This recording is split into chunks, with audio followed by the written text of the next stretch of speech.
هو ازاي حلقات مرعبه بالمنظر ده كانت بتتعرض في مسلسلات الكرتون؟ الحلقات اللي انت هتشوفها معايا النهارده حرفيا لو انت اتفرجت عليها وانت طفل ما كنتش هتنام من الرعب، ولو اتفرجت عليها وانت كبير هتدمر طفولتك. حلقه مثلا من مسلسل كوريج الجبان، واللي بنشوف فيها جثه سفاح بيتعمل لها طقوس شيطانيه عشان تصحى من الموت، او ان احنا نشوف في سبونج بوب وباء للزومبي بينتشر وبيدمر العالم. ويمكن ده كانت رساله تحذير لينا، لانهم هينشروا الوباء عن طريق الاكل السريع اللي بيتباع في مطاعم شهيره زي ماك. كل ده واكتر انت هتشوف في السلسله دي اللي بتتكلم عن اكتر حلقات مرعبه اتعرضت في الكرتون. فيلا بينا على طول نبدا. بسم الله. الحلقه دي من مسلسل كوريج الجبان. كلب صغير عايش في مزرعه مع زوجين، هيوستس وميوريل. هيوستس شخصيه قذره، كلب فلوس، وميوريل غلبانه جدا وعنيتها، وكوريج حرفيا عايش عشان يحميها برغم ان هو جبان جدا وبيخاف حتى من خياله. الحلقه بعنوان الكل عايز يخرج. الحلقه بتبدا واحنا بنشوفهم قاعدين في الصاله وعاملين بيتفرجوا على التلفزيون، وفجاه بيسمعوا جرس الباب، ولما بيفتحوا بيبصوا قدامهم وبيشوفوا شيء مرعب، جثه ميته متنكره في هيئه واحد، بل وانه كمان لما بيتكلم معاهم بيدعي ان هو مخرج مشهور، وانه كان بيصور افلام بنفسه، وانه بقى اختار اللوكيشن بتاع المزرعه بتاعتهم عشان يبقى المكان اللي هيصور فيه الفيلم القادم بتاعه. الكائن ده بيقول لهم ان اسمه فيكتور تارانتيلو، وميوريل اول ما بتسمع الاسم بتقول له مش معقوله، ده المخرج ده انا عارفاه. هيوستس ما بيكونش في الاول مرحب بيه بصراحه، لكن الراجل بيقول له بص العقد ده لو انت بس سبتنا نصور عندك هنديك فلوس. وزي ما قلت لك ان هو كان بيحب الفلوس، انسان جشع. وفعلا الجثه دي بتخش وهو مش بيكون مرتاح لها خالص كوريج، ولما بيقعد معاهم بيقول لهم ان هو كان بيدور على لوكيشن مزرعه، وان ده انسب مكان هو لقاه، والفيلم اللي هو بيعمله اسمه عوده الزومبي تحت المزرعه. واثناء ما هو بيتكلم معاهم فجاه المناخير والعين اللي هو لابسهم بيقعوا منه، فكوريج لما بيشوفها بيتفجع وبيدرك ان ده مجرد جثه. بيحاول ان هو يحذر ميوري لكنها ما بتسمعلوش وما بتكونش فاهمه هو عايز ايه اصلا. الزومبي بعدها والجثه بيضرب كوريج برجله عشان يزيحه من سكته، وبيقول لميوري ان وشها وش سينمائي وان هو عايزها تمثل في فيلمه الجديد، وبيطلب بعدها منهم ان هو ينزل القبو بتاع بيتهم عشان ده هيبقى انسب مكان للتصوير بتاع فيلمه. وبيبتدوا بقى ان هم يجهزوا اللوكيشن بتاع التصوير، وبنفهم ان ميوريل هتلعب الدور بتاع القربان او الضحيه اللي هتتقدم علشان يقدروا ان هم يصحوا الجثه اللي نايمه تحت، واللي هي شكلها هتبقى جثه بجد، لان اصلا اللي عامل نفسه مخرج ده جثه. طبعا انت اكيد بتسال نفسك هو ليه واحد زي فيكتور ده عايز اصلا يحيي الجثه اللي تحت البيت؟ هل مثلا عايز يعمل جيش ولا الموضوع حاجه تانية؟ لكن احب اقول لك ان اللي انت هتكتشفه في الحلقه دي هيكون صادم. كوريج بعدها بيطلع على الكمبيوتر اللي عنده فوق وبيبتدي ان هو يقعد عليه. انا كان دايما عندي مشكله مع الكمبيوتر ده، كنت تحسه تشات جي بي تي. مفيش حلقه من الحلقات كوريج راح للكمبيوتر ده وما حللوش المشكله اللي عنده. وانا اتذكر ان تقريبا في واحده من الحلقات المرعبه برضو اللي الكمبيوتر ده او الذكاء الاصطناعي اتقلب عليه. بالمناسبه المسلسل ده كان في التسعينات، يعني وقتها ما كانش فيه لا الكمبيوترات ولا الذكاء الاصطناعي بالمنظر اللي احنا نعرفه دلوقتي، لان هو لما بدا يبحث على النت وبدا يكتب اسمه اللي هو فيكتور تارانتيلو ما طلعلوش ان هو مخرج.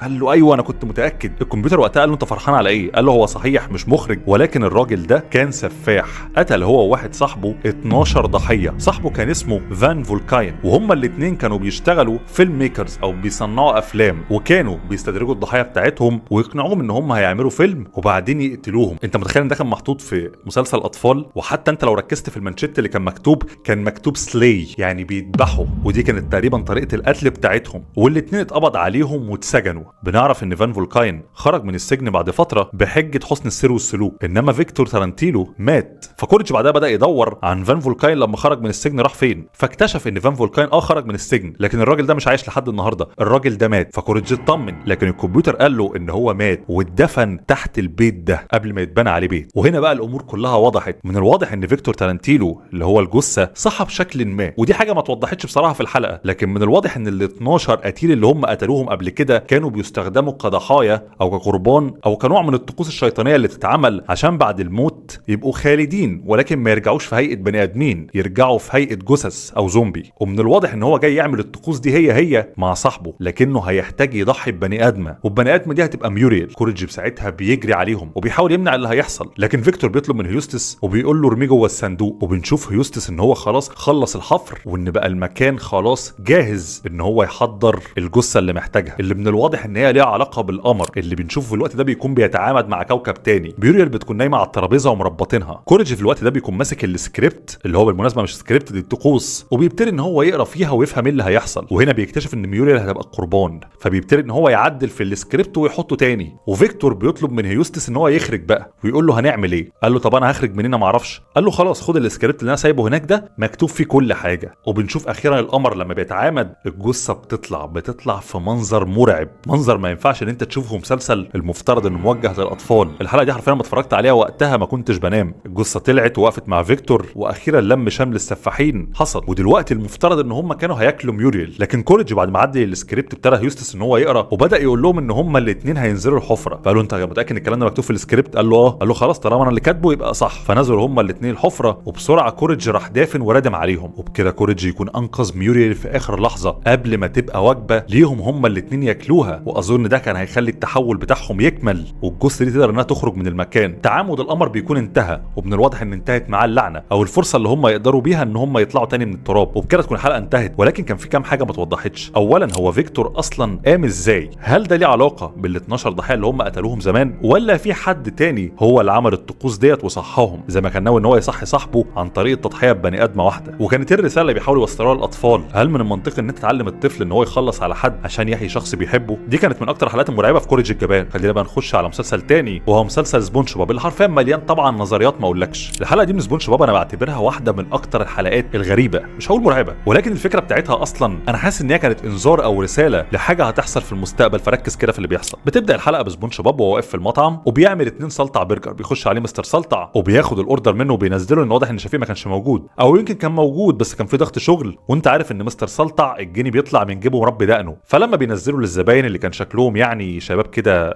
مش ولا بد، الشباب بيقولوا ان احنا خلاص زهقنا بقى من سلطع برجر، هو ما فيش غيره في المنيو ولا ايه؟ وبيقولوا ان احنا عايزين خلاص ناكل حاجه او طبق جديد. الناس كلهم اللي قاعدين في الصاله بتاعه المطعم بيوافقوا على كلام العيلين دول. فمستر سلطع بقى بيلاقي ان الامور خرجت عن السيطره، فبيخش بسرعه يمسك سبونج بوب وبيفتح باب اللي هو المفترض باب ثلاجه، ولكن احنا بنكتشف ان هو مدخل مخفي بيوديك على مختبر سري موجود في مخرمشات سلطع. وركز بقى في النقطه دي كويس، ان مخرمشات سلطع في جواه مختبر سري، ودي كانت حاجه اول مره تكتشف في المسلسل. فلما بيوصلوا المختبر بيلاقوا ان ساندي شغاله وعماله بتعمل ابحاث. الابحاث دي كانت بتخترع عن طريقها برجر صناعي. لو انت ما سمعتش ان من فتره بداوا ان هم اصلا يعملوا لحمه مطبوعه، بيطبعوا لحمه حرفيا وبتتاكل وما تعرفش انك تميزها من اللحمه الطبيعيه بتاعتها، وغالبا ده اللي هينشروه في المستقبل، بس ما علينا. بعد ما ساندي بتكون اخترعت خلاص البرجر اللي عملته الجديد الصناعي، مستر سلطع بيكون طاير من الفرحه. تخيل ان هي بعد كده ممكن تتجلوا منه كميه كبيره جدا. سبونج بوب بيكون مش حابب الفكره وعايز نرجع للبرجر القديم. المهم ان هو بياخده وبيبتدي انه يوزعه على الناس الموجودين في الصاله. حرفيا الناس نطوا عليه ياجوج وماجوج، ما سابوش حاجه، اكلوا كل حاجه والامور ماشيه بشكل طبيعي. لحد ما بعد كام ساعه مستر سلطع بيجرب ان هو ياكل واحد منهم، واول ما بياكله هو اول حد ظهرت عليه الاعراض. ابتدى الظهر بتاعه يطلع فيه بقليل كده او حبيبات شبه حبيبات السمسم، وابتدى جسمه يتغير ويتحول لمسخ على شكل زومبي ولكنه مصنوع من البرجر. بيبدا الناس اللي في المطعم كلهم يتحولوا بنفس الشكل، والوباء ده بينتشر. حتى ساندي هي كمان اتحولت. كل اللي نجا من الموضوع كان واحد اسمه فرانك ما كانش لسه اكل، وسبونج بوب طلع يجري بسرعه على المطبخ. فرانك احنا بنشوفه بيزنقه الزومبي وبياخد حته من جسمه وبياكلها له في بقه، فساعتها فرانك ده هو كمان بيتحول. وهنا احنا بنفهم ان الزومبي او الوباء ده ما بينتقلش بالعض، لا ده حرفيا لازم حد يقطع من لحمه وياكله لك غصب عنك، وساعتها انت بينتقل لك الوباء. الزومبي بيبداوا ان هم يكسروا ويدمروا في كل حاجه، وحتى انهم بيجتاحوا المطعم وبيطلعوا على المدينه. سبونج بوب بيكون واقف في المطبخ عنده حاله بانيك ومش عارف يعمل ايه، الوضع خلاص خرج عن السيطره والوباء هينتشر في المدينه كلها. ساندي بتحاول انها تمسكه ولكنه بينط من الشباك وبينزل جوه الزباله. في الوقت ده احنا بنعرف ان المدينه ما تبقاش فيها غير 3 اشخاص بس. المذيع بيكون ماشي وعمال بيعمل تغطيه اعلاميه في وسط اللي بيحصل، وبندرك ان قاع الهامور حرفيا اتحول لواحده من المدن اللي احنا بنشوفها في الافلام بتاعت نهايه العالم. المكان اتدمر، وركز عشان دي رساله. ولما المذيع بيبتدي ان هو يتكلم معاه بيمسكوه هو كمان وياكلوه غصب عنه في بقه، وبنشوف ان كل الموجودين في المدينه بدا يحصل معاهم نفس الكلام. بسيط بدا يتحول وكل الناس بدات انها تتحول، بقى كل اللي في المدينه وحوش. اخر حد كانت بقى زي ما قلت لك المذيع، ولكنه قبل ما يتحول بلحظه قال لسبونج بوب خلي بالك ما تبقاش غير انت وشمشون. فطلع سبونج بوب يجري على دلو السعاده، لو ده اسم المطعم بتاع شمشون يعني عشان انا مش فاكره. فلما دخل عليه وبدا يحكي لشمشون اللي بيحصل بره، شمشون ما كانش مصدقه، قال ان هو بيعمل عليه نمره، ولكنه صدق لما هم دخلوا وحولوا كمان كارن اللي هي الكمبيوتر مرات شمشون، وشمشون ذات نفسه مسكوه وحولوه. ودلوقتي بقى اللاست سرفايفر او الناجي الاخير هو سبونج بوب. العالم بقى مدمر وكل الناس اتحولت لزومبي برجر وما تبقاش غيره وهو واقف بطوله. ولما بدا يتسلق فوق الشوله اللي شمشون بيحط فيها البرجر بتاعه او الخلطه بتاعته، غصب عنه في شويه منه طاروا وجم في بق بسيط، وساعتها بنشوف بسيط اتحول ورجع تاني لوضعه الطبيعي. ساعتها سبونج بوب ادرك ان ده العلاج، تبتدي بقى يمسك معالق ويقعد يحدف على الناس عشان ياكلهم ويرجعهم كلهم لطبيعتهم. الحلقه دي كانت واحده من اكتر الحلقات الغريبه. انت بتتكلم اصلا في الشكل بتاعهم كان مرعب بتاع الزومبي، كمان كانوا بيقطعوا من لحمهم عشان ياكلوا بعض ويحولوا بعض. زود عليها ان الوباء اللي انتشر ده في ناس طلعت نظريه انه ليه علاقه بماك الشركه بتاعت المقاطعه اللي من فتره طالع عليها، والكلام ده كان في امريكا كمان. في اكتر من حاله اصيبت وفي حالات ماتت بسبب بكتيريا كانت منتشره تقريبا كان اسمها ايكولاي، ودي بكتيريا بتصيب القولون بتسبب مشاكل صعبه جدا في الجسم واللي ممكن تؤدي حتى لحد الوفاه. وطبعا احنا الكلام ده شفناه في المسلسل ولكن بشكل تاني. فهل بقى ده بيحذرنا او دي رساله ان هم ممكن يكونوا بيخططوا انهم يحطوا وباء، او زي ما قلت لك ان فكره البرجر الصناعي ممكن يكون لها علاقه باللحمه الصناعيه اللي حاليا بيعملوها، واللي انت ممكن تبحث عنها وانا هحاول اعمل عنها فيديو واشرح لك هم وصلوا لايه في الموضوع ده. دي كانت اول حلقه في سلسله حلقات مرعبه في الكرتون. لو عارفين اي حلقات تانية او عايزين نتكلم عن اي حلقات شفتها وانتوا صغيرين قولوا لي في الكومنتس، وقولوا لي ايه النظريات اللي انتوا شايفينها ممكن تكون صح عن الحلقات اللي اتكلمت عنها النهارده. ونسيت احتفل معاكم، كنتوا شايفين في الكورنر هناك اهو الدرع ما شاء الله الذهبي منور ومشعوط كده طبعا ولله الحمد، ده بفضل ربنا ثم انتوا بعد اللي انتوا وصلتونا ليه. مليون اخ واخت الحمد لله، ويمكن وانا بصور الفيديو ده بقوا اكتر. ما تنساش تعمل لايك لان ده بيساعد الفيديو ان هو ينتشر كانك بتقول للمنصه ان ده فيديو كويس، وتشيره مع اصحابك عشان توعي الناس، وتعمل فولو او اشتراك لو انت على اليوتيوب. ما تنسوش تدعوا لاخواتنا في سوريا وفي السودان وفي غزه وفي كل الدول العربيه، ربنا ينصرهم. كان معاكم محمود زايد، سلام.